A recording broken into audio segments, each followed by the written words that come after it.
Welcome to the Talltale Tavern, the monthly one-shot adventure TTRPG podcast. I am your tavern master and host, Kyle, and we are back for Heat number 3 for the Great Gladiator Tournament.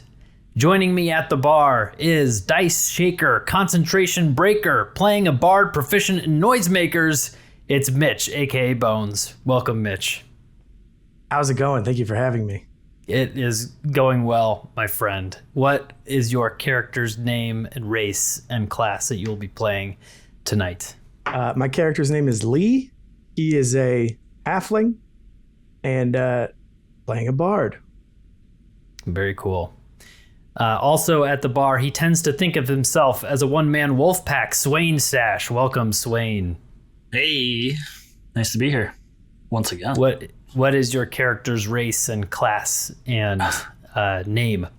My character is named Brad. He is also a halfling and playing a monk, drunken master monk. Very cool. Also here, called Rianth by his friends and children, and here because he was told he'd be able to get away scot-free, Brian. Welcome, Brian. Rianth. Hello. That was for you, Scott. I'm not part of the episode, but I'm going to still cut in and say I hate you.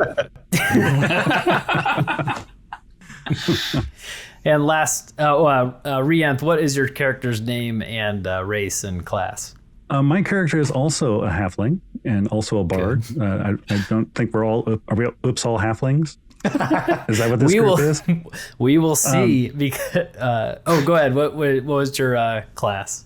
My class is a bard, and my name is actually Bard Sampson. It's a nom de plume, hiding his true lineage. Good. Bard Sampson? Yeah. Okay, great. This is turning out amazing. So I know. I love it. Last but not least, seeing here if we have a full party of halflings, but here to crit on my friends, Tim, aka Landfell. Welcome, Landfell. Thank you for having me back. And your name and race and class.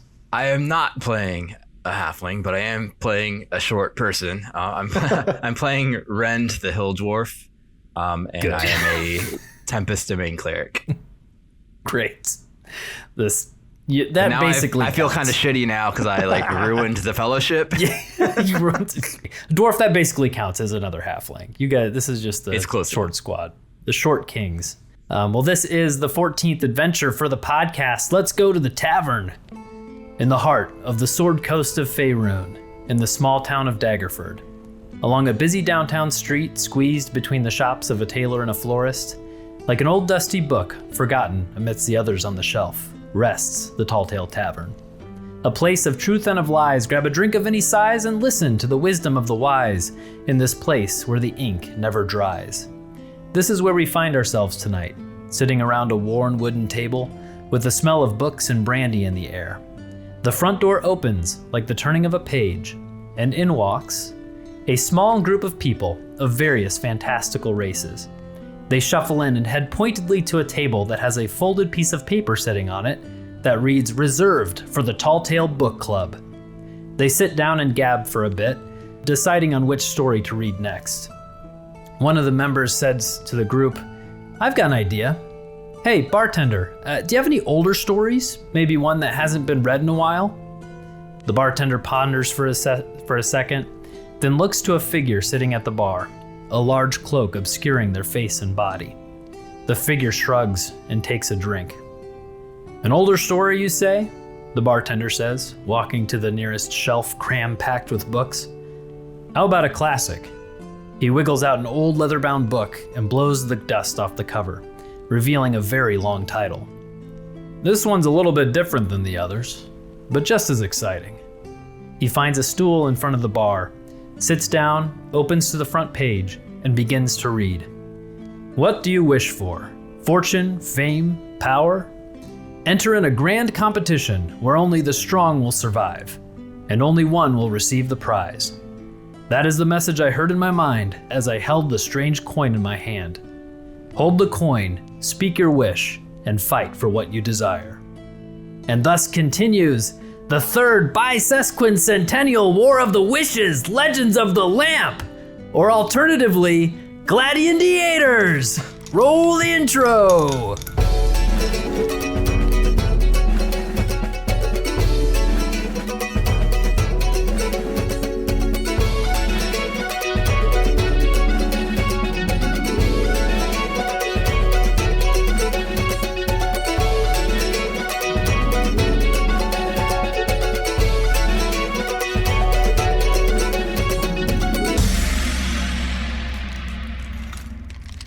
Bones. Your character inspects this mysterious coin he holds in his hand. A large gold coin with a symbol of a lamp embossed on both sides. He hears the message in his mind to state a wish if he consents to compete. Please describe your character and the thoughts that go through his mind just before he states his wish. My character Lee is he's not too tall. He's about 5'11". He's very slender. You'd actually probably mistake him for a human were you to see him on the street. He's got long brown hair kind of down to his shoulders and, usually a guitar strapped around, slung over his back. Kind of a scruffy look to him, but still trying to be cool. And flipping this coin around, spinning it through his fingers, that kind of show-offy stuff. And all he's thinking about right now is just like, well, if his damn brother is going to do this thing, then he's going to do it, of course. And that means simply have to win to prove that actually he is fine on his own. He can be, his own person.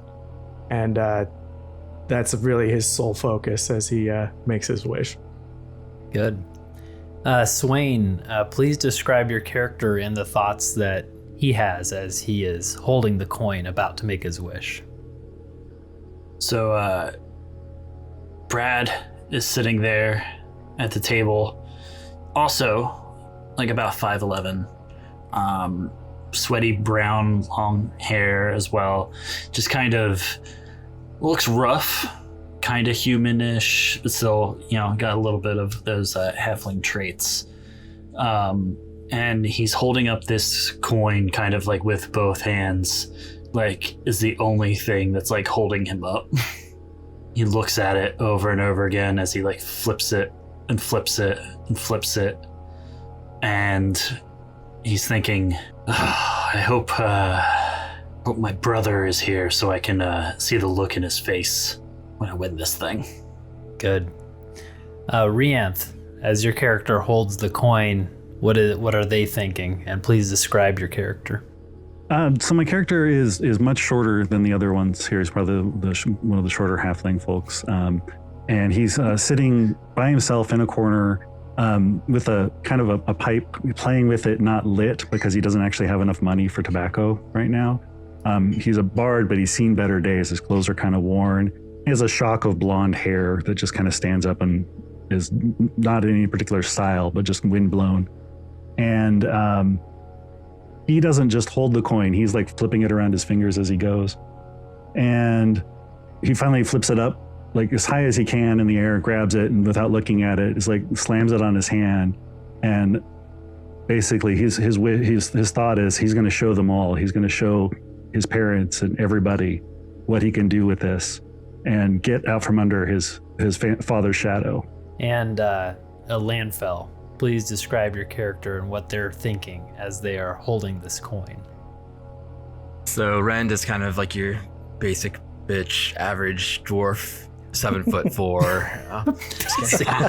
Average. Nice, short, gnarled, surly. You know the drill. The basic disgruntled dwarf.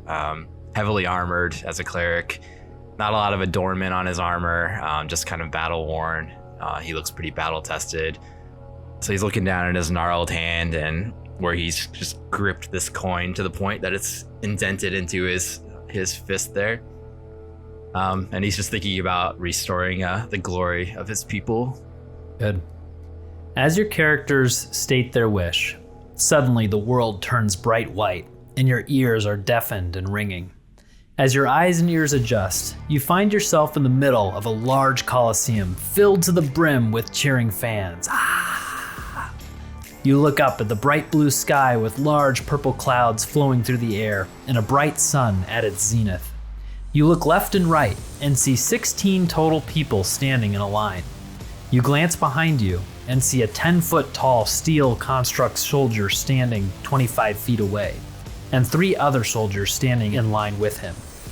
You hear a distant cannon firing beyond the Colosseum, and soon, cresting over the top of the structure, a large cannonball trailing purple smoke dives straight into the middle of the arena and explodes with purple smoke that quickly dissipates, revealing a humanoid figure with purple skin, short dark hair, a gold leaf crown adorning his brow, and a white cape that appears pinned to his shirtless shoulders. He holds his arms outwards and strides forward in his white trousers, and the crowd erupts with applause. He begins to speak with a voice that shakes the arena. Welcome to the 3rd Bisesquicentennial War of the Wishes, Legends of the Lamp! The game is simple. Survive and win a wish. Lose and die. Gladiators, look to your left and right. Who will be the lone survivor? Who will win the wish? Make no mistake, these people are not your friends. There can be only one survivor. He turns to address the crowd again. Now, don't you think 16 is a little too many to start with? Shall we thin the herd? You hear the crowd start to chant, Gauntlet, Gauntlet, Gauntlet. That's right, let's send them through the gauntlet! Those who make it out will move on to round 2. Take a deep breath in, gladiators, because this is the last moment of rest you will get until the winner is crowned. My name is Aris, and this is your chance of a lifetime. His legs become a swirling mist of purple, and he flies upward to a skybox and sits on a throne. You look out across the arena, and the walls start shooting up from the ground, cascading towards you like a wave of metal, and soon the walls surround you. You 4 find yourselves standing side by side in a 20-foot wide hallway that extends far ahead into the rest of the gauntlet. 30 feet in front of you, a large metal door closes from the sides. In the middle of the door, there appears to be a small panel with tiles on it. Behind you, you hear a noise, and you see the metal construct soldier begin to transform. The sheets of metal that make up his body slide and move on top of each other, creating a new form. He goes down on all fours, his hands and feet turn to hooves, large horns extend forward from his head, and what was once a soldier is now a large, 10-foot tall, 10-foot wide bull made of steel. This Gorgon scuffs his hoof on the floor, breathes out a puff of green smoke, and charges. And everyone, roll for initiative! All I can think about is how does he keep those white pants clean? Mine aren't clean anymore. Gonna be an 11 for me. Swain, what was your roll? 7. I got a nat 20, unfortunately, I guess. So Wow. 21. Not really where I wanted it, but we'll take it. Good luck. Mine was 7. Jeez, that's a roll off. So Bard and Brad, roll. Give me another initiative roll. 10. 9. Good. That was Brad. Will go before Bard.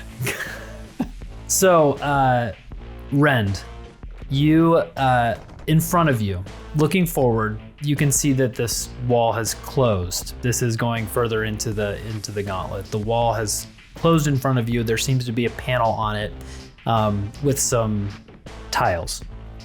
You can get to that wall in 25 feet. Behind you, you see a Gorgon, 10 foot wide, taking up half the width of this hallway, 10 foot tall, scuffing his feet on the ground, looking to charge. And he is 25 feet away from you. What would you like to do? So he's one direction and the panel is in the other direction? Exactly.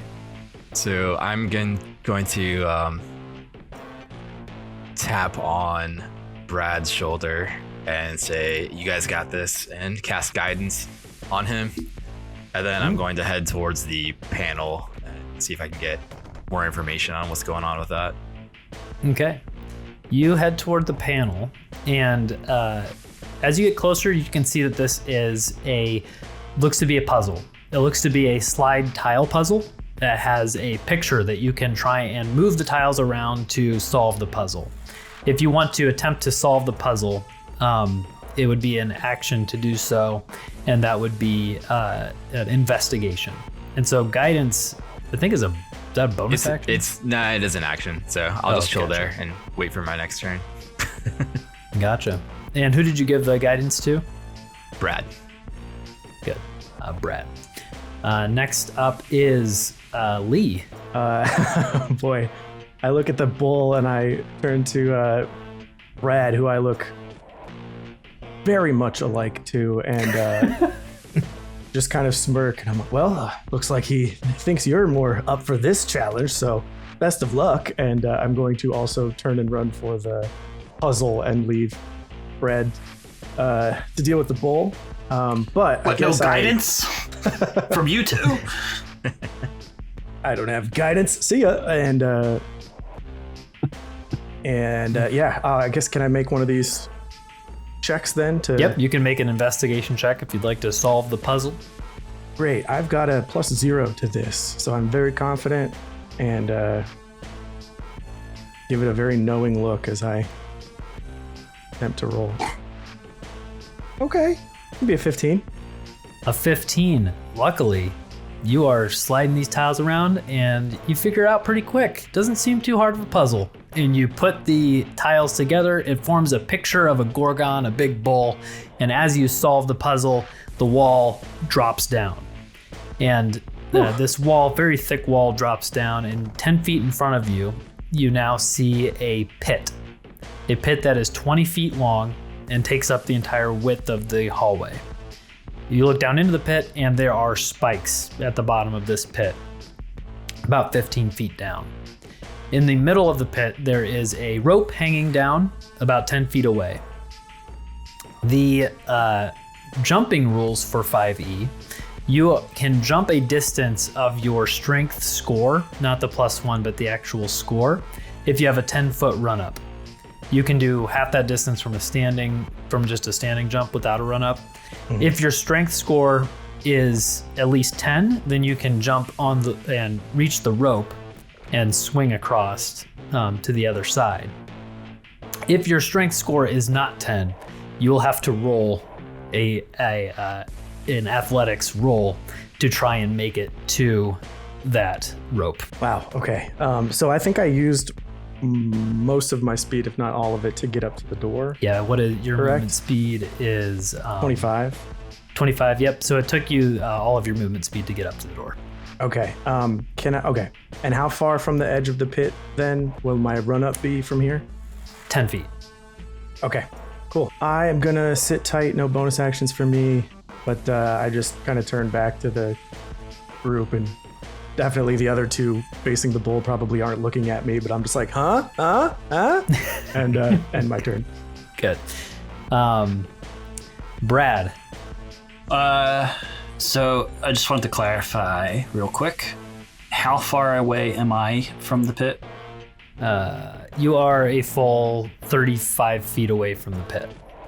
Okay. I'm going to look over at Rianth. Look over at Bard and say, "You got this, right?" And I'm going to sprint towards the pit.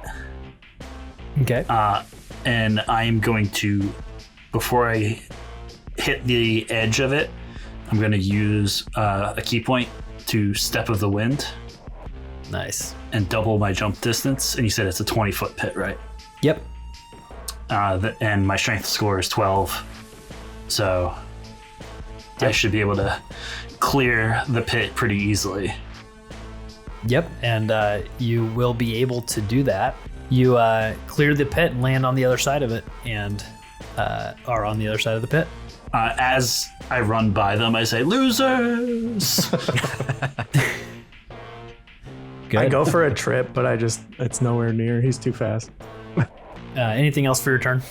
No, that'll be it for my turn. Bard, it is your turn. What would you like to do?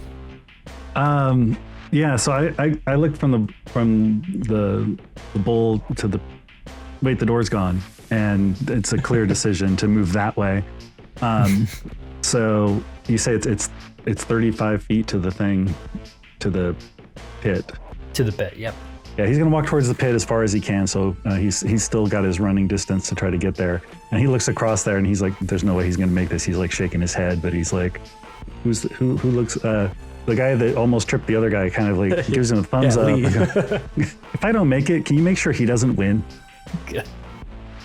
Thumbs up all around. And with that, gives him a bardic inspiration to maybe help him get across if he needs to. Good. So you run up to it. So did you want to take a dash action to try and get across, or are you stopping at the edge of the pit at this point? Or I'm actually going to stop at the edge of the pit for the moment and see what the bull actually does before I go further with it, and because I'm pretty sure I'm going to have a hard time getting across there, so I'm going to be one of the last ones to go. I think is what I want. Okay. The Gorgon rolled very poorly on his initiative. Charges forward and uses all of its movement speed to get 10 feet up to you guys. Whew. And seeing that you all are running, exhales this puff of green smoke downward and then blows it out at you. And he is using his petrifying breath attack. And this 30-foot cone is going to hit the three who are not yet over the pit. So Rianth and Lee and Brad. Rend is over, right? Or no? Brad is over. Brad is over. Rend is okay. So yes, Rend, Lee, and Bard. We should have talked about these names beforehand. We really should have. And you all, as this breath hits you, need to all make a Constitution saving throw. Whew, okay. Did you give Lee a bardic inspiration just now? Yes, I gave Lee. I gave Lee the bardic inspiration. Okay, I might throw it on this.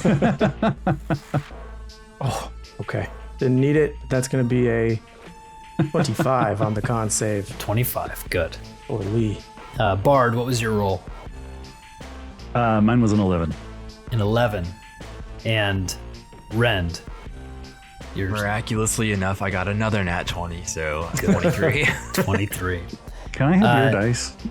Rend and Lee, the petrifying gas hits you and you shake it off. You feel almost like it's trying to stick you in place or something, and you're able to shrug it off.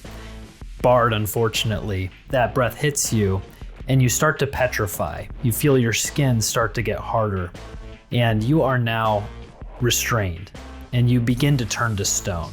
And at the end of your next turn, you're going to have to make another saving throw on this effect.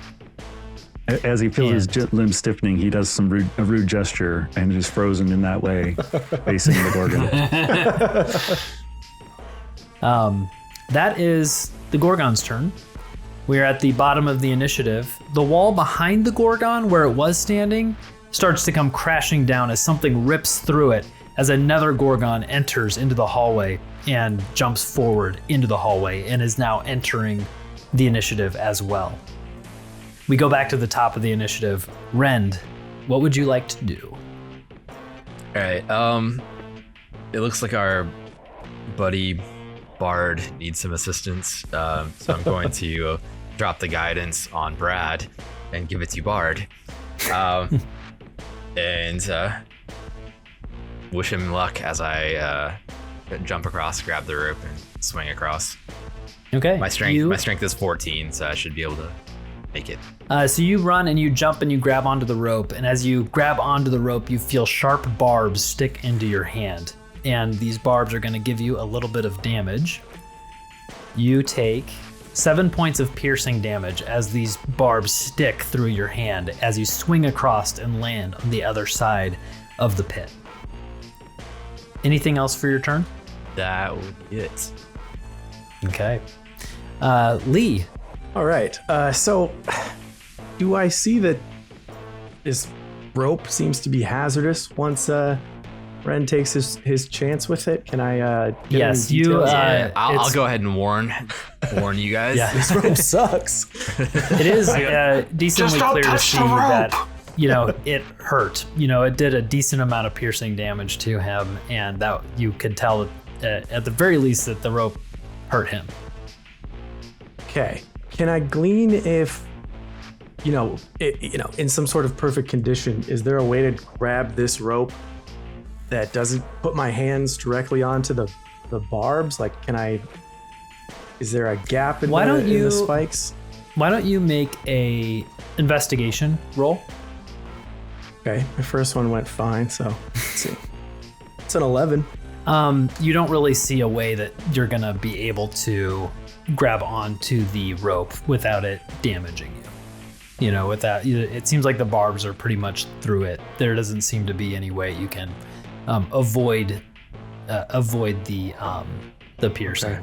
At least from a spacing out thing on the rope. They were really diligent with that awful rope making. Well, in that case, I think I'll take my chances, kind of rub my hands together and just be like, hopefully this heals fast. I've got a show next week, and I've got a 10 strength score, which you said is enough to reach the rope. It is enough, yes. And get a 10-foot running start. So I will jump and swing across and just embrace the okay. pain of the...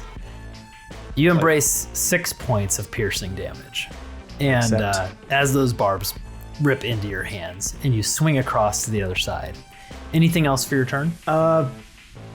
If does my jump, the 10 feet of movement, the next 10 feet that I swing, is this sort of counted towards my speed?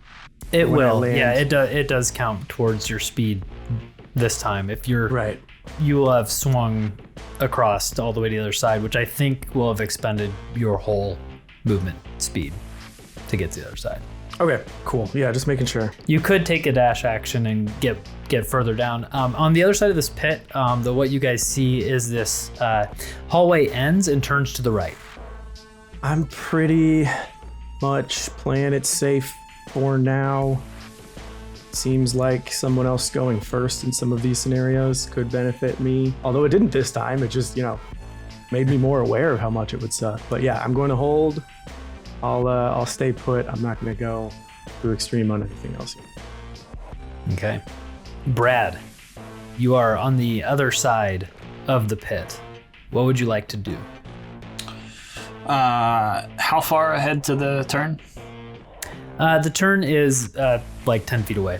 You can really get a good look if you walk 15 feet away, basically. Yeah, I'm gonna move up and try and take a peek around the corner, do some sort of... Yep, you peek around the corner and you see a long empty hallway. About 3/4 the way through, you see a pit, similar to the one you just jumped over. This one's only 5 feet across. But you can't really see into it from this angle. You're pretty far away from it.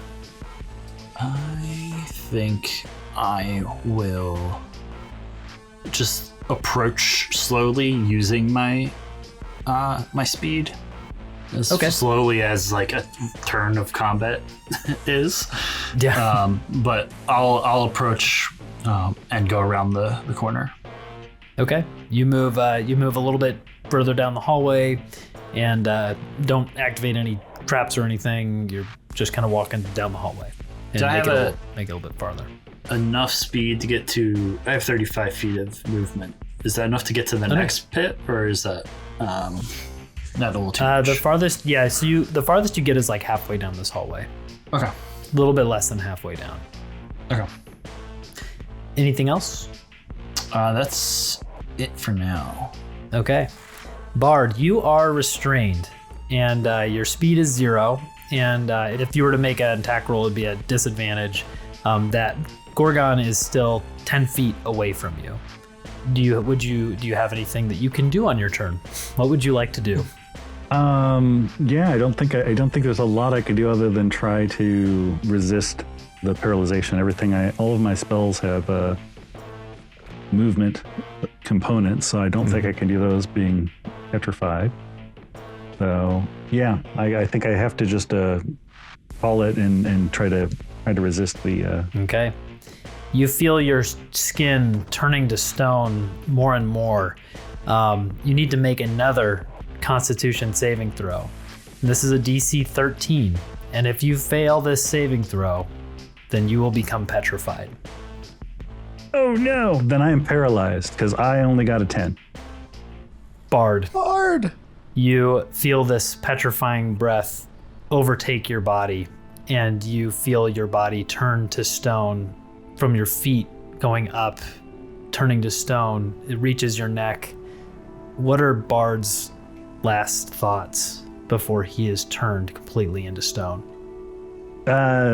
Boy, he is just hopping mad. If he could, move, he would be stamping his feet in frustration. He's so mad he can't even talk. He can't speak. He's just thinking about how much he really wishes he had a couple more burgers before coming down into this dungeon, because at least then he could have gotten some small measure of revenge against these metal cows that have apparently taken him out of the competition so early. And the stone overtakes your neck and chin and the top of your head, and Bard passes and dies. Bard's stone statue stands on the other side of the pit, and the Gorgon turns to it and thrusts its goring horns into it, and the stone statue of Bard explodes, and the other Gorgon charges forward and stamps its feet on the dust of Bard. And you all stand on the other side of the pit. The Gorgons look to the pit and do not see a way across themselves and are not going to cross the pit. Rianth, your time has come very soon, unfortunately. Damn. I blame Tim stealing my 20s, and I'm kind of mad at him now. Was too. Bard wearing a red shirt? Apparently, yeah. He had a bright red shirt, to go with his hair. Yeah, you will have to talk with Natalie, because you have the same, almost exactly the same exact fate as poor Natalie. I was hoping that at least I had gotten the earliest death, right? Yeah. But no. You're tied for earliest death. Okay, well, we will continue on. You guys recollect, and we're out of initiative at this point. And you walk forward through this hallway. Can I first pick up the shattered remains of Bard Sampson and pick up his hand, which is still frozen in the gesture that he was giving towards the Gorgons?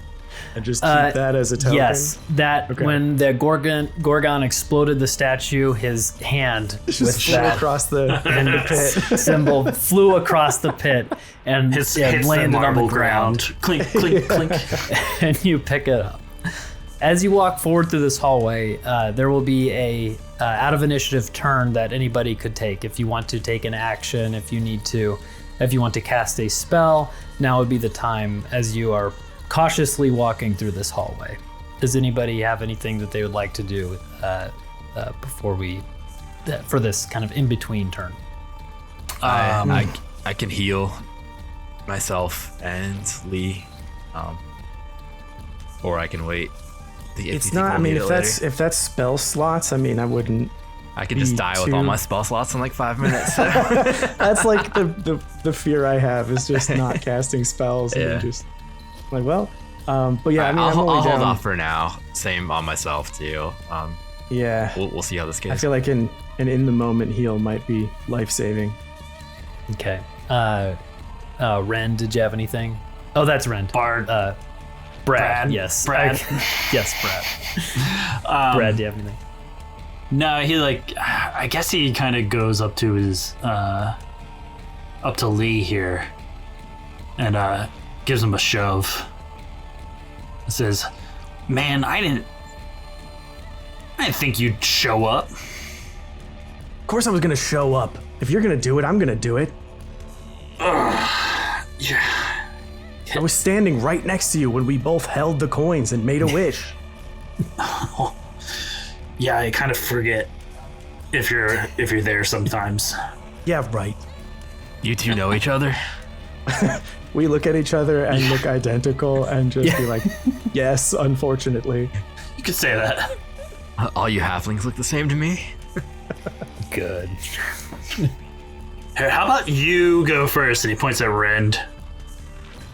Yeah, tough guy. Let's see what you got. I'm good with that. Rend walks forward. Okay. You all move forward and you come up to a 5-foot pit in the ground. This pit looks similar to the first one. It's 15 feet down, spikes at the bottom. It's just 5 feet across. On the walls of this pit, you can see some moss on the side of the pit, and then you look forward, the hallway extends and then turns left. Who do you think they paid to dig this pit? Well, let's hope they got paid. Oh yeah, probably didn't get paid. This whole thing's been pretty brutal so far, so I can't imagine they're paying good wages. Yeah, the conditions probably weren't ideal. See, if we were together again, we could have dug that pit real fast. Logically, we could do it faster now. We have 4 arms instead of 2. Yeah, well.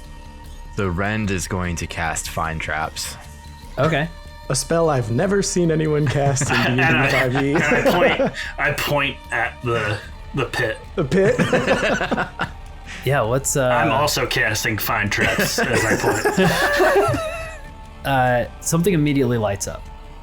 It's right beneath your feet, and you see on your side of the pit, you see a wall, a kind of a slotted wall that is lit up like on your side of the pit that you stand on, that is flush with the floor. It's a very fine edge to the ground that you can now notice that is like a separation in the stone floor. You are able to kind of see a little bit of a mechanism. This wall looks like it would rise up. Everything looks safe if you guys want to hop over. Huh. Do you think we can throw them? I turned to Lee. 4 arms do the work of 2. He does look very heavy with all that armor on, though.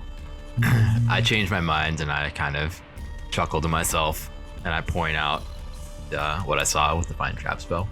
For a while, we think he's just talking about the pit. And we're like, yeah, we see that. we know it's there. Okay, so does this seem like it's sort of like... You said it's on the side of the pit we are standing on. So is it like a pressure plate situation, or can we tell that? You didn't see any pressure plates. Seems like it could possibly cut us off from proceeding. And if crossing that threshold triggers it somehow... we all jump at the same time? That's what I'm thinking. So we can all die at the same time. Let's all hold hands and jump. If I'm dying, he's dying. So, Rend, that means if we're dying, you're dying. You're now our third brother. We hold hands with the 2 twins standing on the side of the side of Rend, like a little kid in the middle. Okay. I'm down to jump as a trio at the same time if you guys are. I'm invested. Fuck it. Okay. You guys holding yourselves in my other hand, hands and arms? I have a little flask. I take a sip before I jump. Okay. I've got my guitar in my other hand. And you together jump across the pit and land on the other side.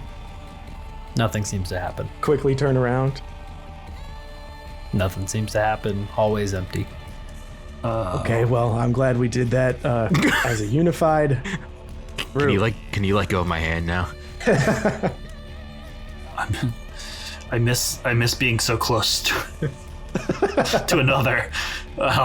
And he just like kind of gently weeps as he moves forward. Brad, keep it together. Okay, you are on the other side of the pit. The hallway. We've got another turn. Yep. So the hallway extends forward. The turn happens in like 25 feet is when the turn happens. The hallway goes like 40 feet to the end, but these are 20. It's a 20-foot wide hallway, so it like turns off to the left. You guys, are you guys still arm in arm, basically moving forward? Less linked together, but I feel like we could stay shoulder to shoulder and kind of proceed evenly. Okay. I'm down to be nearest to the corner and perhaps take a peek around it without revealing myself. And would do so stealthily if possible, but yeah, staying grouped up seems smart for now. You all walk in tandem, and as you peek around the corner, Lee, you peek around the corner, and then your face comes in contact with something, and your nose singes a little bit, and you step back, and the three of you look forward, and your eyes are trying to adjust. It's very strange. You see like a floating skull in midair, and you see a shield that seems to be like rusting away. And then you realize that there is this wall of gelatin that is right in front of you. And this gelatinous wall, this gelatinous cube, if you will, that is 20 foot wide, 20 feet tall, starts to move toward you. And all of you, roll for initiative! Oh my god. The pit's making more sense now. I got a 12, and I'm not happy about it. Brad had a 13. 18 for Rend. Okay. And so for the gelatinous cube's transparent ability, I'm using your passive perceptions for this. And if you have a passive perception DC of 15 or greater, then you were able to see the transparent cube, and it won't have a surprise round on you. Well, I guess 2 of the 3 have passive perceptions of 15 or greater. So Lee has a 17 passive perception, and Brad has a 15, and Rend, unfortunately, your passive perception is a 13. And so you do not see the gelatinous cube moving toward you. And so you will be surprised this round of combat. And you are, Rend is up first with his initiative. You are surprised, so you do not get a turn. Brad, you are up. You see right in front of you, this cube is moving toward you. What would you like to do? I am going to disengage it if we got close enough to engage. You will not need to. You realize you kind of step away to test it, and you realize it will not make an opportunity attack on you if you were to leave its space. I am going to back up to. We made the turn. How far was the cube around the turn? Was it like right there? Yes, it's right there. Like okay, I'm gonna back up towards the spikes. Okay. Well, the little pit, was that weaponized or? There are spikes. Yep. So as the cube is moving toward you, you look behind you, and you see that wall behind the pit shoot up, blocking your exit past the other side of the 5-foot pit. How high up is that wall? The wall, it goes up 15 feet. Okay. Also, to clarify, this wall that just came up, is this now flush with the ceiling? Or is there a gap? So you look up, and your eyes have been kind of low gaze this whole time, and you've kind of heard the crowd in the Coliseum, but you look up and see that it's open air, and you can see the crowd around you is observing every step of this. And so you hear the crowd reacting to things that you don't see, things that are happening on the other side of the arena. When Bard turned to stone, the crowd was silent for a moment and then cheered loudly as he got destroyed by the Gorgon. And so the crowd is very much a part of this, and you can see outside. You, looking at the walls, you can tell that there is some sort of magical effect that you wouldn't be able to like pass through a wall or use a magical ability to like escape. You sense that you're not going to be able to get like above the wall to get out. Gotcha. Okay. Man, monks I ain't got much here. I can jump. That's about it. Yeah, that's all I can do. Okay. If you want to use a dash to get all the way, like that, how far from that pit would you like to be? I want to get as far from the cube as I can. Okay. Brad, that was your turn. And Lee, what would you like to do? I'm stressed. This cube, can I see clearly enough through it to sort of determine what might be on the other side of it? So it is transparent, and you can see that this, the first turn that you went down was like a horseshoe turn. Like it basically was a 180 turn down the hallway. This one seems to be similar. From where you're standing, it's hard to like get an angle where you can see like much down the next hallway. But that's what it looks like, is kind of a 180 horseshoe turn. Okay. And just to reiterate, the space between cube and small pit is now how far? It is, well, from you to the small pit is 30 feet to the pit from where you're standing. Yeah, so technically, 35 feet, I guess, because it's right in front of you, but it's not in your space. Man, this is kind of terrifying. And apologies, the cube itself, does it look exceptionally deep, or am I just picturing? Looks. You can kind of tell it's 20 feet by 20 feet based on where the wall is. Well, a cube. Okay, that makes sense. Are you asking if the cube is thick? Yeah, it's a thick cube. Thick. I guess I'm wondering if the cube has equal measurements on all sides, or yeah. Look, I'm a bard. I don't do math. I have like a this helps me move, but I don't know if I want to do it now. This is at the end of this tournament. There's only one survivor of this. I know your brother's here, but if I gotta survive the rest of it, rolls haven't been that great. Either way, I'll do this, and maybe we can improvise. For some reason, I don't want to do this. I'm going to make an attack on the cube with my dagger. Okay. Go ahead and swing at it. It'd be really annoying if I did all this thinking and don't hit. Does a 16 hit? 16 definitely hits. Okay. With that hit, I'm going to apply a mobile flourish using one of my bardic inspiration. And I can deal extra damage equal to the bardic die when I add that to my attack roll. And I can push the target up to 5 feet away from me, plus a number of feet equal to the roll. And then I can immediately use my reaction to move a walking speed up to 5 feet within it. But I might not do that part because I don't really want to be closer to it. So I'm gonna push it back if I can, 5 feet plus a d6, and I rolled a 6. Okay, goes back 11 feet away from me. However that functionally happens here. Okay, cool. Great. And did you roll your damage yet? 9 damage plus the 6, so 15. 15. Piercing. You pierce it for 15 points of damage and stab into the gelatin. It jiggles a little bit, and it jiggles enough that it like reverberates backwards 10 feet, 11 feet. When it moves, do I see any space in this hallway that has yet to be sort of revealed by the cube that is not simply just flat wall? Does the bend kind of create any opening? You see flat wall, flat floors, nothing revealed. Yeah, all right. I think I will then use my movement to walk towards the pit. I don't want to be, flush up against a drop, but I'll stay maybe 10 feet from it. Okay. And just put more space in between me and the cube. Okay.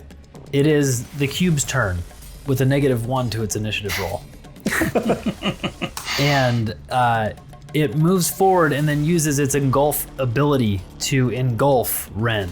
And Rend, as the cube moves forward, you are surprised by this, didn't see it at all. Suddenly you are surrounded by this gelatin and you are inside the cube, and you must make a dexterity saving throw to try to swim your way out of this cube. Question. Mm-hmm. Would I be able to use something like Thunder Wave to it pushes it, so would that push me out of it kind of thing? Or so this is its turn. And so for this you are just having to make a dexterity saving throw to get out. Okay, that'll be a 17 for me. Okay. So 17. Nice. With a dexterity save of 17, you are able to get out of the cube. If you would like to just exit the cube, take no damage, and be on the same side that you were just on, you can do that. If you wanted to, based on the cube stat block, you could go to the sides of it and still do that, but where it's at in the with the hallway, it doesn't make sense to go through the sides of it. Inside the cube, you can see that you can probably get through to the other side and make it through with your dexterity check. But if you wanted to get through to the other side of the cube at this point, you would have to take some acid damage to do so, but you would be able to be successful in getting to the other side. So would you like to hop on out of the same side, take no damage, or swim through and take damage, probably feeling like you'll take some acid damage as it's burning your skin to get to the other side? Yeah, I think it makes more sense to stay with my homies for right now. So I'm gonna take no damage, stay on this side. Okay. And it has moved its movement speed through into this hallway now, and so it spits you out on that same side. Or actually, you were able to swim yourself out and roll out and stand up on the other side of the cube. And where it is at, you are now 25 feet away from the pit. You could stand next to it in 20 feet, basically. And that is the cube's turn. Back up at the top of the initiative, Rend, you are up. It is now your turn. Okay, I think I'm gonna do... how much space is behind the cube currently? Like, if it were to move away, is there space for it to do so, or is it like... There's not space like directly behind it, but it did come from that turn, and you feel like if you casted your Thunder Wave at an angle, if that's what you're wanting to do, it would make it shimmy the distance you wanted to go, kind of in like behind. So it will move a distance if that works for your Thunder Wave, but not directly like away back, because that's just the wall. Yeah, keeping it away from us is the goal, so I'm good with that. Yeah, I'm gonna cast Thunder Wave. Maybe we just blast this thing down. That'll buy us some time at least. So it's a con 14 save. Okay, and it rolls a 23. Oh, okay. Well, it takes half of 9. Okay, so you cast Thunder Wave. It doesn't hit as hard as you'd hoped, but you see the effect make the gelatin rumble and move like a sound wave. It hits it. What does your Thunder Wave look like when you cast it? Anything special? Kind of like big green waves that kind of splash into it and do only 4 damage. Do you use an instrument to cast? Or no, you're not a bard. You're a Tempest Cleric. Yeah. Never mind. Cool. So that's your turn. You're still standing right in front of the cube. And so, can I back up or? Yes, you can. All right, I'm gonna rejoin where the other guys are. Okay. Would you like to stand where Lee is, which is 10 feet away from the pit, or would you like to stand right next to the pit, which is just a 5-foot difference? 5 foot away, 5 foot further away. I would like to not be the closest one to the cube, so. So you go and stand directly behind Lee. Not directly behind. You'll be, but. Okay. Brad, you are up. Well, Brad's not the best equipped for fighting a cube. What do you guys think? We might dive through it. Yeah, we might be applying the same strategy as the group jump over the pit. Yeah, just dive through it, see how we survive here. Being that I have been inside of it, it took a tremendous amount of strength to get through, and it was burning me, so we'll have to take that into account. Yeah, it's not going to be pleasant. I say we jump through it. I don't think we're gonna wear down this jello here. So I take another swig of my my flask, put it in my bag, and dash towards it and jump and dive into it. Into the cube. Okay. To try and get as much distance as I like sploot through. Okay, well you dive into it, and it's a 20-foot cube, and you make it into it, and now realize you are surrounded by this acidic gelatin, and it's burning your skin, and you are now going to have to make that dexterity saving throw. Okay. Technically, this isn't a dexterity saving throw because you are actively doing it. Do you have a difference between your saving throw and your acrobatics? My dexterity save is +7. Better than your acrobatics? Yeah. Okay, go ahead and use your dexterity saving throw. That is fine. I was going, if for some reason your acrobatics was better, then I was going to let you use that because you're diving through it actively. But I'll let you use your saving throw because that's what's on the stat block. If only. 23. 23. You are able to swim through and pop out the other side, and your skin burns, and you take 14 points of acid damage. But you are able to make it through and pop out the other side of this cube. Oh man, this is like that time I fell asleep on the beach. Anything else for your turn? That was I'm just gonna say that was just your movement because you were subject to an effect, but it wasn't. Yeah, that's fair. Yeah, we'll say that's just your movement for this turn. So anything else for your turn? Getting to it and through it, would that have required a dash? If we're good points. I feel like no, it wouldn't have. It was I'm being forgiving on some of the corners and the way this map works, but yeah, that would be 25 movement speed to get you on the other side, and you have more than that. So don't you? Okay. Yeah. Yeah, I've got 35. Yep. So you're able to make it through without a dash. I'm gonna turn around and hit it, like out of anger. Okay. With an unarmed strike, a 25. I'm gonna use a key point and stunning strike it. Okay. So it is going to have to make a Constitution save, right? DC 13. Yeah. Okay. And it rolls a 16. Okay. It saves. Go ahead and roll your damage on that first unarmed strike. This thing's sturdy. It's a Constitution boy. Big Constitution boy. 6. Okay. 6 points of damage. Since I get 2 attacks, I'll do the second one. Oof. 11.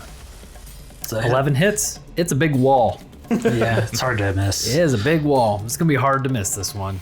Some might say impossible based on your hit. Your plus 7 to hit. 10 more damage. Re-roll ones, so. You said 10 damage? Yeah. And yeah, that'll be my turn. And as a monk, you do get a bonus action of an additional strike. So with what you do, you get basically 3 unarmed strikes that you can do. If you use Flurry of Blows, you get 4. But okay. But yeah, you always get that bonus action. Okay, yeah. Learning on the fly here. I'll make one more attack. Why not? 14. 14 hits. 7 more damage. Okay. Good. And that's it. You strike and punch, and some of the gelatin flies off. Some of this clear, spludges off. I don't know. Weird. And it you smack at it, and you're doing some damage to it. There's pieces of fruit flying out of it, like it's a Jello. Yeah. They put pineapple in these things. Next up is Lee. Well, if Brad can do it, then I can do it. So that's just objectively true. Good. I guess I'll go for it. I've got a great song prepared if I die in this pit. It's perfectly applicable, but I've got nothing for cubes, so I really have to pull this off. And I'd also get a running start, and my acrobatics check is equal to my dex save. Plus 7 on that, so I'm just gonna roll the acrobatics, same thing, and really try to, really dive, just aerodynamic path of least resistance, like a Urukai being born. Oh, it's a crit. Nat 20. Good. Natural 20. We're gonna reward this. You're able to get through all the way. You're gonna take half. You're gonna take half damage from the acid because of that crit nat 20 dex. You find the aerodynamic, and you, right as you're running up to it, you see the hole that he dove through, just like closing up, and you're able to get through it and like dive through the same area. And so you're going to take half of this acid damage. Oh, imagine this is what it was like when you were born. So you're going to take half of it. I was right after. And so you take 5 points of acid damage. Okay, all right. I just like get out, shake off a little bit of ooze off me, and just point at Brad, just go, ha! And I guess I also still have an action or something like that, and I kind of forget for a moment. But do something! I just feel I don't have much to sort of disable this, and perhaps I say this out of, teamwork, but I do want to be prepared for anything that could sort of catch us on the other side. So I'd love to take a look down the hallway. You look down the hallway, and you see in the middle of this hallway, you see a pedestal. And sitting on the pedestal is a potion filled with golden liquid. That's what you can see from this distance. Classic. I think I'll take a dash action, and depending on what kind of pedestal platform we're talking about, I'd love to not be like standing on any sort of like raised area just yet, but sure. If I can get up to yep, you're able to get up to it, and as you get closer to it and you're able to get right up next to it, it was within range of a dash for you. You get up to it and you see that there is a purple swirling magical barrier effect around this golden potion. You recognize this potion as a potion of advantage, and if you were to drink this potion, you would get a free advantage to use, a one-time use, for the rest of this tournament. This would be like a DM's inspiration to use. If you fail something, you'd be able to use this one-time effect if you drank the potion. You see the purple swirling mist around it, and you realize it looks fairly impenetrable. It looks like the way to get this potion is to reach your hand through it to subject yourself to possible effect in order to grab the potion. Doesn't look like you'd be able to, knock it over with a sword or anything like that, or kind of get around it with any other way other than reaching in and grabbing the potion. Since Bard Sampson is still here, we can clarify that the rude gesture your hand was making was just sort of like a natural grip. Correct? That one would fit around the top of a bottle and easily secure that potion. Only if you could have a rude gesture in the grip. yeah, like somehow using one finger to be rude. It was a thumbs down. That's a rude gesture, but it wasn't quite closed yet. Yeah. Right? No, it was not that. It was a ruder gesture. Yeah. All right, well, I've used my action to dash, and so I'm gonna say that's my turn, and I'm gonna contemplate this little potion here. Okay, so it's the cube's turn, and the cube moves forward and is going to be able to use its movement speed and then use its engulf ability, which gives it more movement speed, to engulf Rend, again, who stands right in front of the pit. And got this, man. And as it engulfs you, Rend, you feel once again that you are surrounded by the acid. You are surrounded. Does it like the way Rend tastes? Like, again. And it surrounds you, and you need to make a dexterity saving throw to try and get out. That's gonna be a 3. A 3, unfortunately, does not do it. And you try to get out, but you cannot. And you are now restrained. You take, 17 points of acid damage. Oh. Rolled it's got 3d6, rolled a 6, a 6, and a 5. Nice. Cool.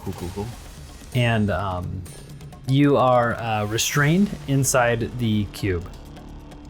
And that is its turn. Hey, Rend, next break, I think we should heal up. I think that would be probably a smart idea. Blub, blub, blub. Rend, it is your turn. You are inside the cube, restrained. You can make a strength save, a strength check, not a saving throw, just a flat strength check to try and get out of the cube as an action, or you could attack with disadvantage, being restrained. So I've got a couple of like flavoury kind of questions to see if you'll allow my tomfoolery. Say I cast Gust of Wind towards the wall that went up. Could I use that to like blow myself out the back? Does Gust of Wind take somatic components? Yeah, it does. Then as you are restrained, you are unable to do those somatic components for the spell.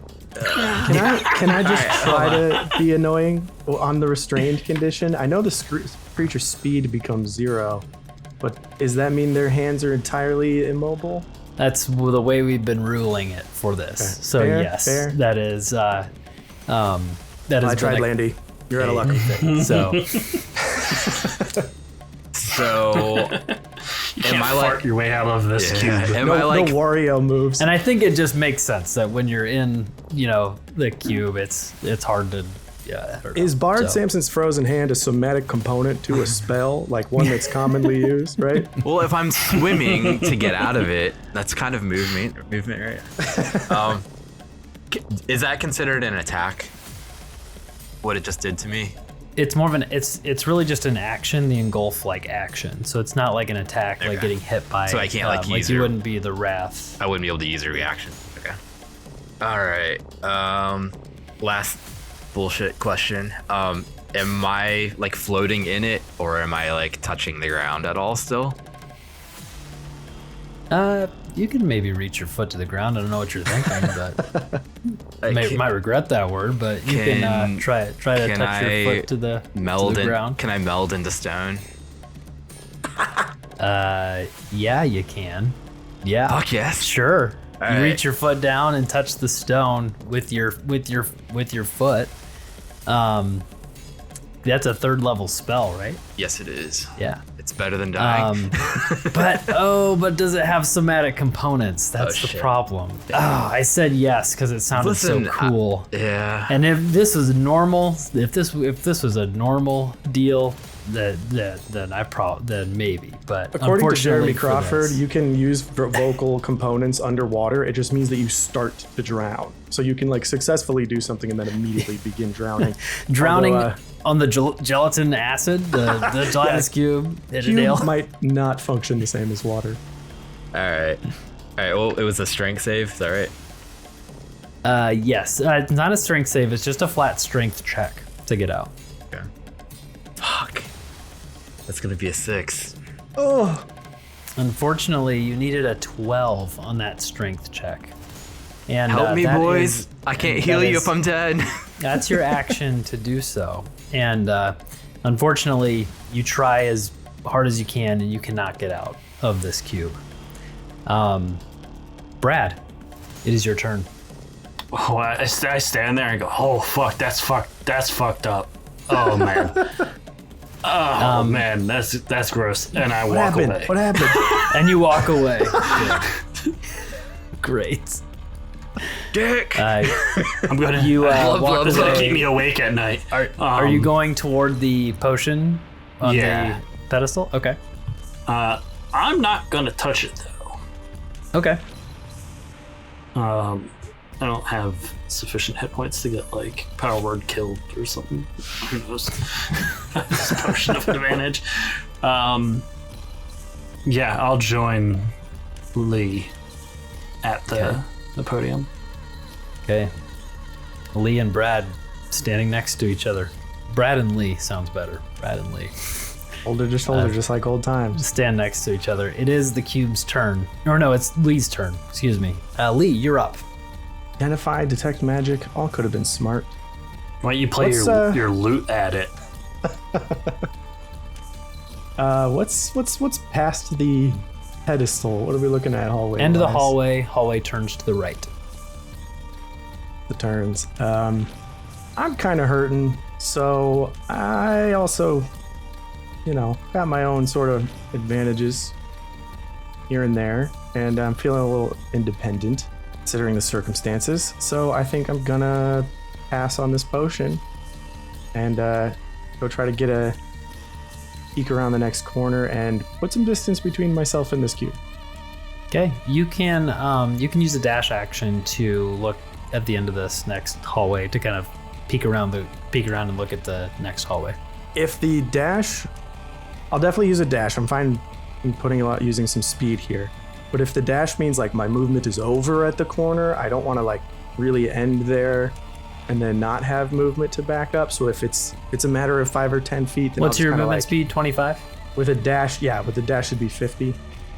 So if you're wanting to back up, it's a little bit further than what I said.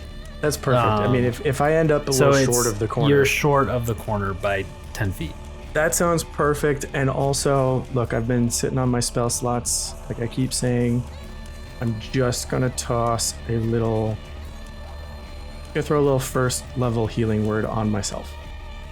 Okay, go ahead. So that'll just be a nice 5 hit points back up.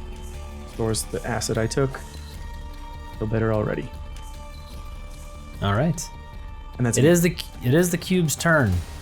So inside the cube, any creature that is engulfed on the start of the cube's turn takes acid damage. Instead of 3d6, it is 6d6 that you will be taking. And that is 23 points of acid damage. I'm still up, BB. Wow. I'll have 1 hit point.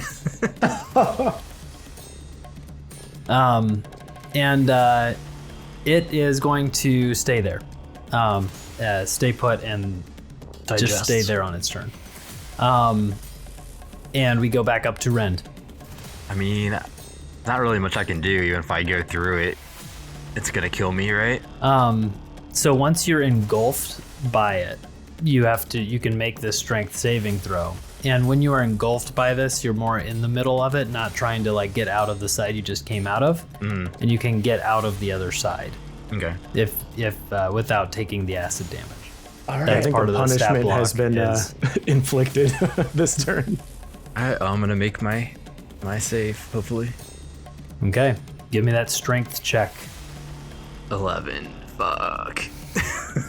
The strength DC is 12. Wow. No. DC 12 strength check. No. So one more thing. I have Final Stand. How's that gonna play out when I'm in a cube? What is Final Stand? Let me look. Is that a feature that you have? Yeah. When you drop to 0 hit points, you'll not be knocked unconscious till the end of your next turn, enabling you to take a full turn before being knocked out. On this turn, you get advantage on all attack rolls and crit on a 19 or 20. Once you use this ability, you cannot use it again until you have completed a long rest. You can just call me dead if it's easier. Well, no, because you haven't taken damage at this point. It's still your turn, so you fail the check, but you're just trying to get out of it at this point. You're not going to take damage. I just didn't know if that was gonna be like annoying to listen to. No, it's a good feature that you have. Right, cool. I haven't seen this yet, so this is cool. If you take any damage between these 2 turns, you have to make a concentration save to see if you. Okay, that won't happen because it's just the cube. Okay, great. So you fail. You are still inside the cube, and you are waiting for it to cause the damage to you. Brad, it is your turn.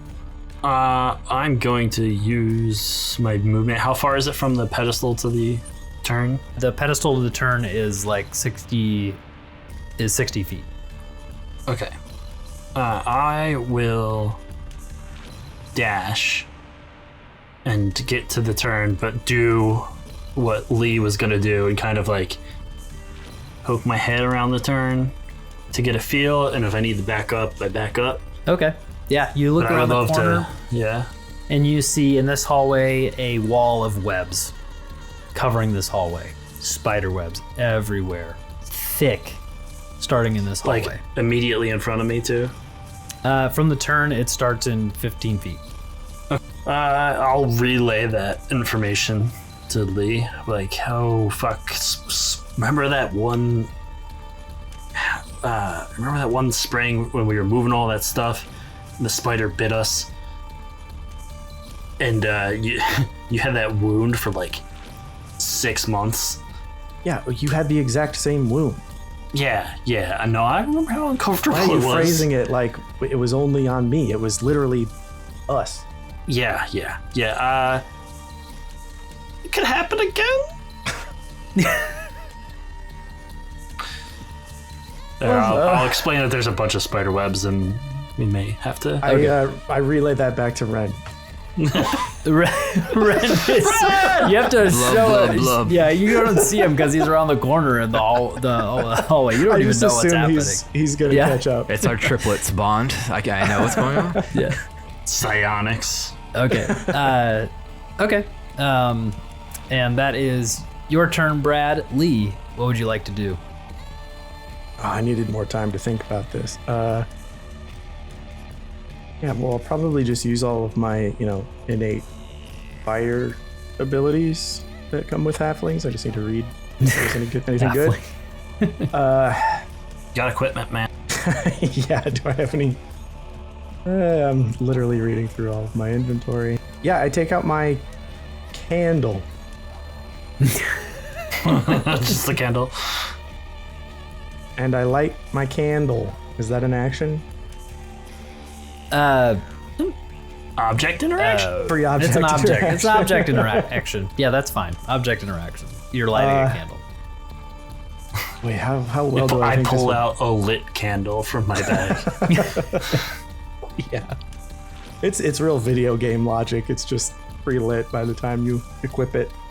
I'm gonna move up and take a lot of dash actions, which is just kind of frightening. But I don't know if I trust this candle to say lit if I were to throw it. I will dash action to get close to these webs, about 10 feet away. As I approach, can I see anything specific? Nope. Movement Just or anything? thick webs. No movement. No, nothing. It's And webs. just- It's clumpy webs. Okay. It's really hard to see through. 50 feet on a dash, can I get up to the webs and try to ignite some of them with Sure. my little candle? Yeah. You are able to ignite, and with the candle, you are able to move it and kind of go along your way. And the candle lasts a good amount. We'll say it gets you 15 feet of actually burning through the webs as you go. Okay, so More than you expect, but that is going to expend the whole candle as it goes. It looks like that's not going to continue to work for a candle. 15 feet might be generous. For webs with the candle, but that's what you get.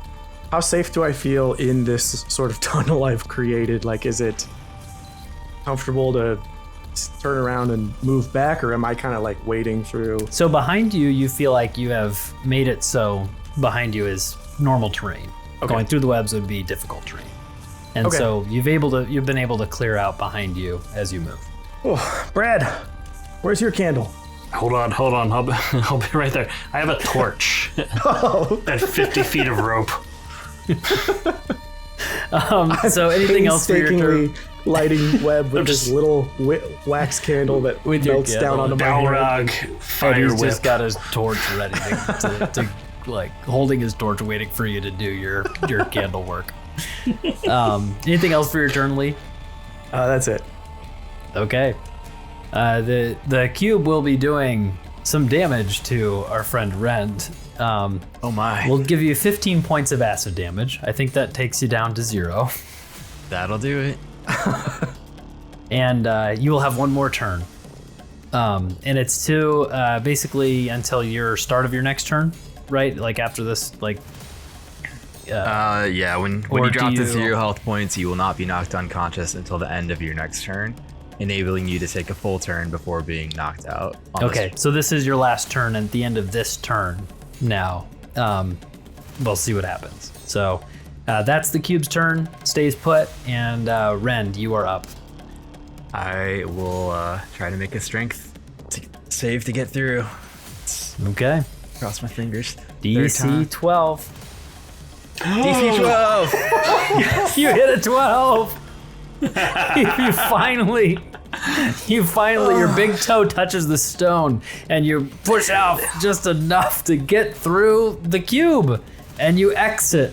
You roll off on the other side of the cube, and you feel your life force like leaving your body. This has been the last bit of strength that you have. You have a bonus action. Yes, I'm going to use it to heal myself. Okay. You hear, as he's like gets out, all you can faintly hear is, "There's spiders! There's spiders!" All right. Bonus action healing word at 3rd level. Okay. To give myself 10 HP, and then I'm going to start running down the hall as far as you'll allow me to. Yep. Okay. So you give yourself 10 HP. You feel reinvigorated, and you start running down the hall. Where you look back at the cube, and it goes into the pit and kind of like shoves its way through and kind of melts down into the floor. And you go into the next hallway, and you hear them screaming like, "There's spiders!" And you're saying, "I'm catching up." So we're out of initiative at this point. Assholes. You do see this pedestal with this potion on it. Purple swirling magical effect around it. I mean, a second ago you were kind of dead. Yeah. Well, I mean, I have... What's the worst thing to happen? You could be more dead? I have Dispel Magic. I'm wondering if it's going to work or not. Can I do like an Arcana check or something to see if I think Dispel Magic Go ahead and will do work an on this? Arcana check. It will be a difficult DC to understand what this effect is. I definitely do not understand. I rolled a 5. Okay. All right, I'm going to keep moving and ignore it and just go see what's going on with the spiders. Okay. You all collectively kind of come back together, and you're all standing in front of what Lee has already burned away with his candle, which is now just a melted wax in his hand. What would you like to do? I do have a torch and 50 feet of rope, so I want to toss the rope as far ahead as possible into the webs. Okay. And light the rope. And light the rope. Yeah. You look at the webs, and they're fairly thick, and so it's going to take an athletics check to see how far you can actually get the rope to go through the webs. So go ahead and give me an athletics check. 19. 19. Okay. So you are able to throw it. It was going to be 5, 10, 15 feet, and then if you hit 20, it was going to be 20 feet, but we'll say 15 feet of rope that you're able to kind of throw it with that 19 check. And I'll just pile other 35 feet of rope in a pile at the beginning and light that to start the fire. Okay. You start the fire, and the rope starts burning and kind of melting the webs away, kind of burns away 5 feet, and then 10 feet, and then 15 feet, and it burns away a clump of webs, and you see a big 5-foot medium-sized blue and white spider that skitters and looks at you all and leaps toward you. And everybody roll initiative. As it leaps, what color was the spider that bit us? Can we say that while he was doing that, I cast Cure Wounds on myself? Yes, that is fine. Yes. All right, cool. All right, I just heal myself by 11, so I'm at 21 now. Okay. Okay, you can go ahead and list them off when you're ready. Rolled a nat 20, makes it a 25. I rolled a 21. And Rend got 4. Ooh. All of my good rolls happened at the beginning when it didn't matter. You did pass the save on It's true. the paralyzing breath. We both rolled for that. And the fucking, when the gelatinous cube first swallowed me, I came back to you guys instead of just going. And then you both fucking left me. The important thing is that you're here now. Yeah, exactly. Okay. You see the this blue and white spider leap out at someone, or it's about to leap. And Lee, you are up first. Sweet. I am going to take a swing at it with my rapier. Okay. It is, yeah, so you'll have to step up 10 feet in order to hit it. But Will do. And that's going to be a 22 to hit. 22 will hit. And I'm going to throw a defensive flourish on that. So my speed increases by 10 feet. The Bardic Inspiration die adds to the damage, and I add that number to my AC until the start of my next turn. So let's roll the damage on the sword, which will be 11 plus 4, so 15 piercing, and my AC will go up by 4 as well. Okay. You stab into the spider, it like stabs back and hit it pretty good with that stab. Anything else for your turn? That's gonna be it. Brad, you're up. I'm gonna step up and start punching this spider. Okay. As one does. As one does. Squish it with your hand. Take 2 unarmed attacks on it. Action. 12 to hit. 12 misses. 19. 19 will hit. Hopefully hits. Okay.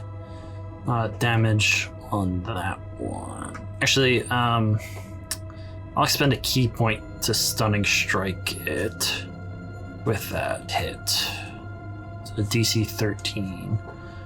Constitution. And it rolled a natural 7. It does not pass the stunning strike. Nice. Okay. Here's the damage on that. 8. And it is now stunned. And so you have advantage on any additional attacks you would like to take. Yeah. And with that stunning strike, it looks pretty jostled by that. I'll expend another key point to flurry of blows. How many attacks have you taken so far? 2. Oh, yeah, because you missed the first one. Okay. Yeah. Okay. So you have the third one you can do for free. And then if you want to use a key point for the flurry of blows after that, you can. That's a natural 20. Natural 20. Good. 10. Good. You will not need to use your key point because that was your bonus action. And that was 10 points for this spider that only had 9 points left. Nice. How would you like to, any special way you want to kill this spider with your unarmed strike critical hit? I am just like, you just seen these like spider guts coming up in his head, like smash, smash, smash, and I keep going even though like it's obvious the spider's obviously dead. Good. And you're squishing it and parts are flying, and okay. Rend, you were up. Let's see. But I don't see anything to attack currently. I look around and the music's still playing. Yeah. You know, I guess you guys are all outside of the web. This is we can say this is outside of initiative. Oh man. Oh, I'm gonna cure wounds again.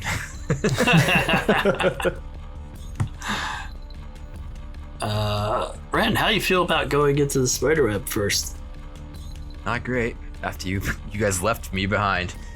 But you can go ahead. I'll watch. You've been cure woundsing a lot. I mean, I feel like the healthiest guy should go first. Yeah. I am going to. Let's see. What do I have in my? Got a block of incense. I'm gonna cast light on it, and I'm gonna throw it down the hallway as far as I can. Okay, give me an athletics throw, as you're gonna have to strength muscle it through the thick webs. We all know that I'm great at strength. 8. 8. Only, unfortunately, it catches the webs pretty handily and goes about 5 feet. Okay. We still have a functioning torch. The light extends 20 feet from that point. The torch, yes, the torch is still lit. You still have the torch lit. So I should be able to see, I guess, 25 feet further based on that. It is like heavily obscured, and because it's web, it doesn't really. You can see the webs around it. You can see, the extra light. It's bright light, and there's already bright light in there, so it doesn't add a whole lot. Unfortunately, it's not a dark hallway. Would I be able to use Sacred Flame on the web? Yeah, you can. You can use a. Well, Sacred Flame is that. Yeah, the webs make a dex save.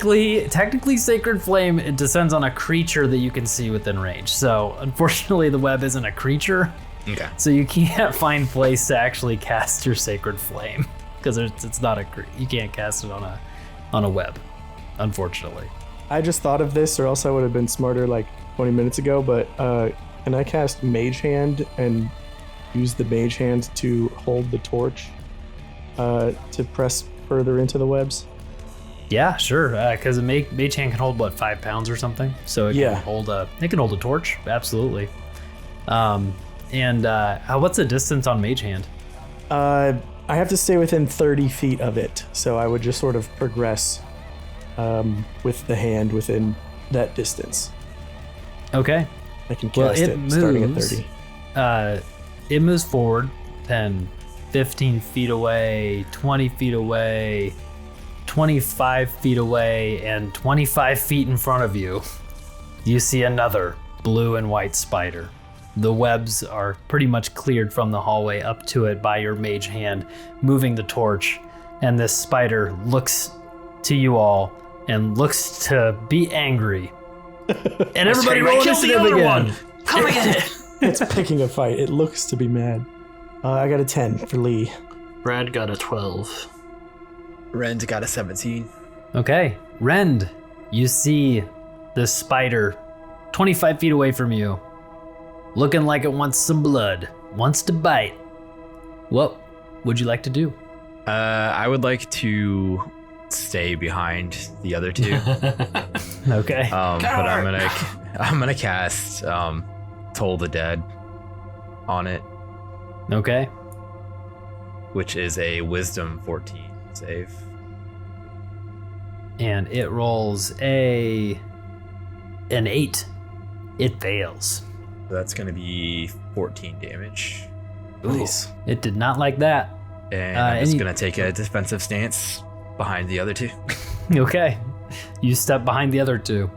It is the spider's turn, and it has enough movement speed to get up to you two, and now it is I'm going to roll to see which one it's going to attack. Brad or Lee? Attack us both! Good. That is a 1 on my D4, and that would correspond to Bones as the number 1 in the group. Swain, you're number 2. Rianth, you were 3, and Landfell, you're 4. That's what my mom would tell me, and Lee here, you're number 2. She always called me number 2. The spider skitters up to you, Lee, and makes a bite attack. Oh, for a 9 to hit. That's gonna miss. That's gonna miss. It whiffs completely, looks at you, and phases away. Coward. Brad, it is your turn. Yeah, I scream, coward! Come get pummeled like the other one. So you stand next to your brother and saw the spider try to bite him, but just whiff completely and then phase away. And it is not there anymore. I'm going to spend a key point and use patient defense. Wait in case I'm going to get attacked again. Okay. Hold the dodge action. And so that is a dodge action? Yeah. Like you're taking the dodge action? Okay. Yeah, but I will move forward. towards where it was, essentially. It was right in front of you. Oh, yeah. Okay.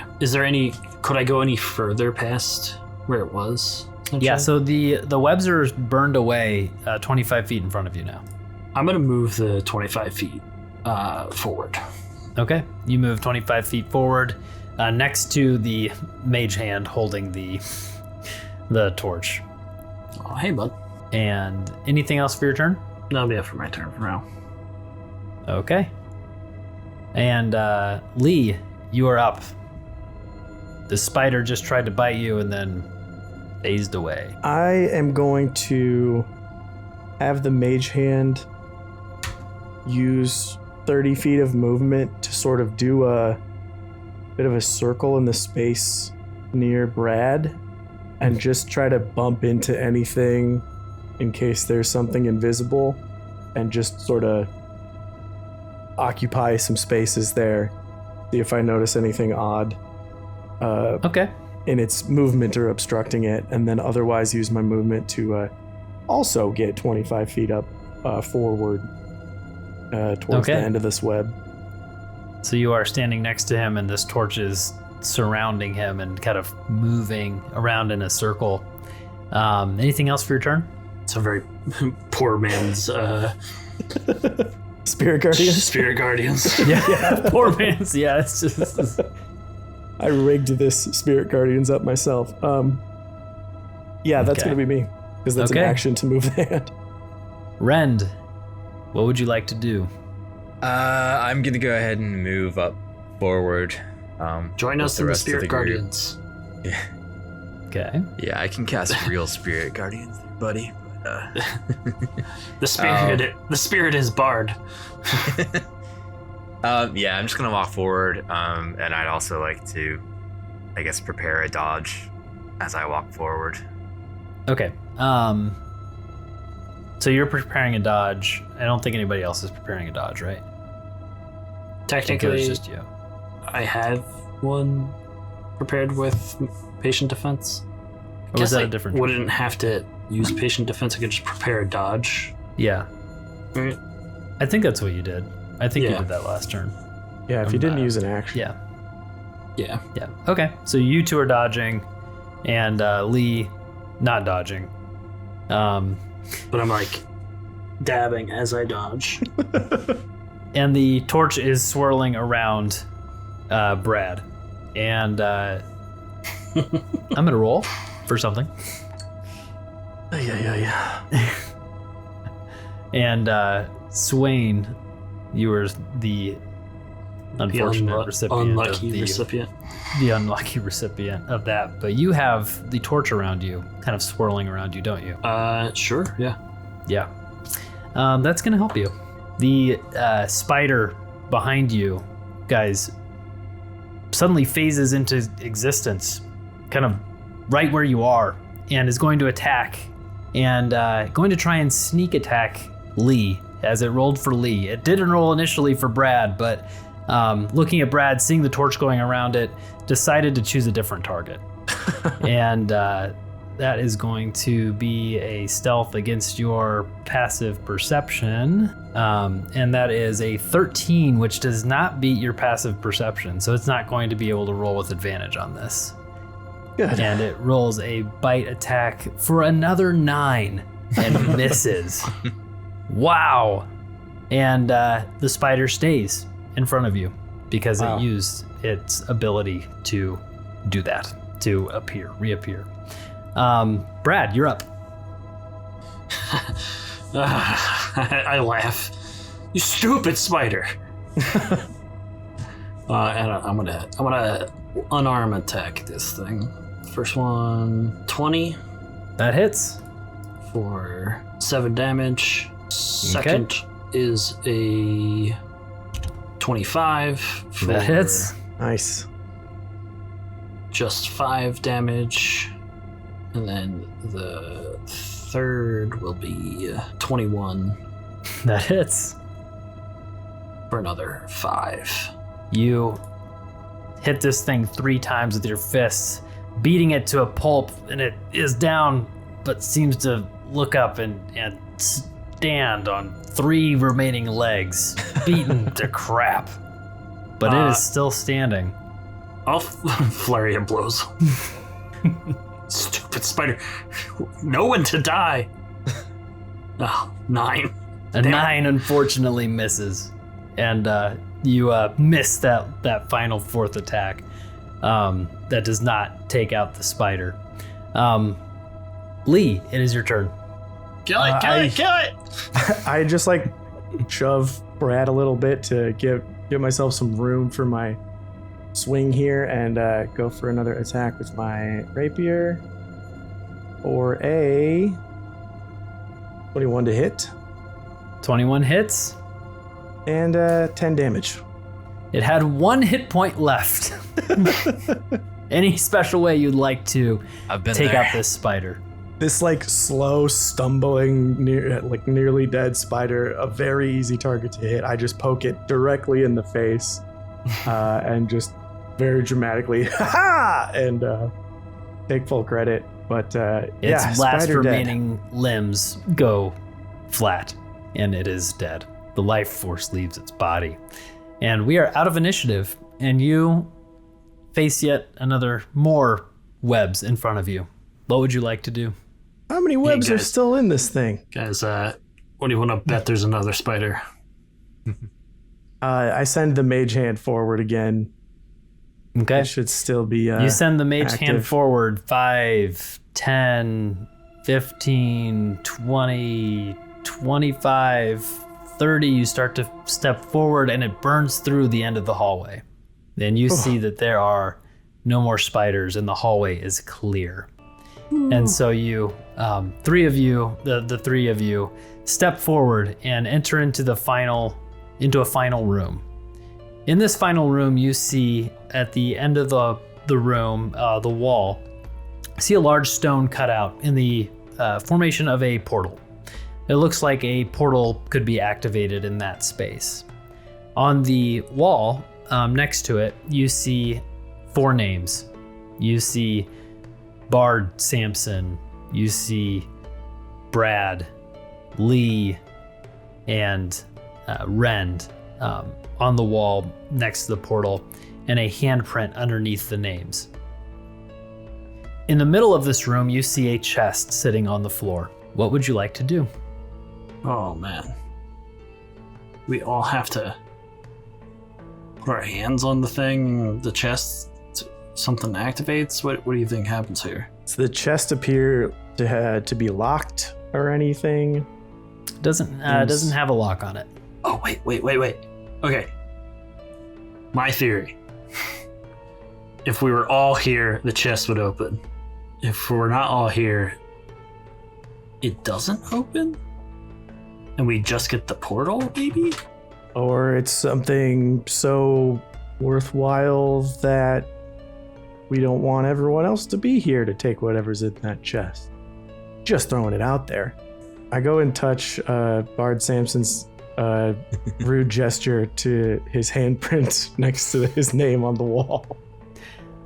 You touch his rude gesture hand, and as a single finger touches the handprint underneath his name. It's weird. That's the exact print he made before dying. Like, okay, perfect. A force field goes around the hand, and you take your hand off, and it's floating there, stuck to the wall underneath his name. Should we interact and there's with a the chest? force field that kind of surrounds his dismembered hand at this point. Now you try it with your hand. Well, now hold on. We've made it this far by working together, by doing things at the same time. Yeah, maybe you got held up in the cube for a little too long, but let's all see what happens if we place our hands at the same time. Are we not afraid that we're going to be trapped in whatever force field just trapped that hand? Well, then we'll be trapped together. Kind of curious about this chest. Do you have mage hand up still? I could activate it again. I just worry that, greed catches us off guard. Or at least there's a price to pay. We knew there was a price to pay with the potion. Leads me to believe there's a price for this, whatever's in there. Or it's a frickin' mimic. I've been known to deal with those before. I got this coin out of this, so I'm already up. I vote touch wall. What do you say, Rend? All right, let's touch the wall. Okay. So you're all choosing to stand in front and touch the wall at the same time? Same time. Okay. You reach forward and you all place your hands on the wall, on your respective handprints. As you touch the wall, you feel the force field surround you and lock you into place against the wall. You look up at your names, and one by one, they turn green. You know, Brad, Lee, Rend, and you look over at Bard's name, and it turns green. And the force field goes away, and you stand there for a second, and you see the portal start to open. Below your feet, the room starts to rumble, and you look down, and parts of the floor are starting to drop away into an endless dark expanse below, and you realize you're going to have to try and stay on this side near the portal as the portal's opening up. I need everybody to make a dexterity saving throw. Fuck. God, 14. Lee got a 14. What did Brad get? 16. 16. And Rend? 15. The DC was a 15. Oh, Lee, you slip. You're not able to make it up to the platform that they are standing on, but you're able to grab on some of the stones, and you grab on some of the stones as it's falling away, and you try to pull yourself up. You're gonna have to make a strength saving throw now to pull yourself onto the ledge. Now, Lee and Rend, what would you like to do before he makes this roll? Anything that you two would like to do as he is clearly struggling to try and pull himself on this ledge? I'll help him. Yeah, I'll give him guidance. Okay. So you give him the help action and you give him guidance. And so you get to roll this strength saving throw with advantage plus a guidance. I guess guidance doesn't work for saving throws, right? Is that what we said earlier? Yeah, you said... Is this an ability check. I wasn't sure which one you were gonna make him do. It'll be a saving throw. So yeah, you won't be able to use guidance for this, but you will be able to use the help action. So you'll be able to roll this with advantage. Okay. Oh man, just making sure I have no reactions, huh? Okay. Well, strength, I got a +0 to this. Here we go. Oh! That's a nat 20 on the advantage. On the advantage, good. 18 on the other roll. Your brother's hand reaches down and you disdainfully take your brother's hand, and he helps you pull you up onto this side of the ledge where the portal is expanding, and the portal expands and soon consumes all of you. Your eyes go white, everything's bright, and your eyes adjust. I reach out for Bard Sampson's gesture hand. You reach for it and lose sight of it, and it's just gets out of your reach, and everybody just is out of your reach for a second. You're like looking around, and you don't see you're not touching anybody around you as your eyes adjust, and you see that you are standing in a circle. The survivors of this first round, the gauntlet, standing in a circle in the middle of the gladiator arena, and you see slots of you and Rend and Lee. And then it seems to skip a person before the next survivor. And you look, and in the dirt, you just see Rianth's hand. Yes. You see Bard's hand in that pose, sticking in the sand, in the one spot where there should be a person. And that concludes heat number 3 of the first round of the Gladiator Tournament. Woo, good job, guys. Boys. Oh, wow. 3 of you made it through. I rolled like shit. I rolled terrible. You guys made that was excellent job, guys. Thank you to all the players this week. Rianth, Bones, Swain, and Landy. Their socials can be found in the description. If you want to see the video of the episode, it will be up on our YouTube. Follow us at Talltale Tavern Podcast on Instagram, YouTube, and TikTok. If you like us, give us one of those good 5-star reviews. Join our Discord too. Thank you to Tyler Adelsperger for our intro music. Thank you to Zaezar for our artwork. And with that, we will see you next time at the Talltale Tavern.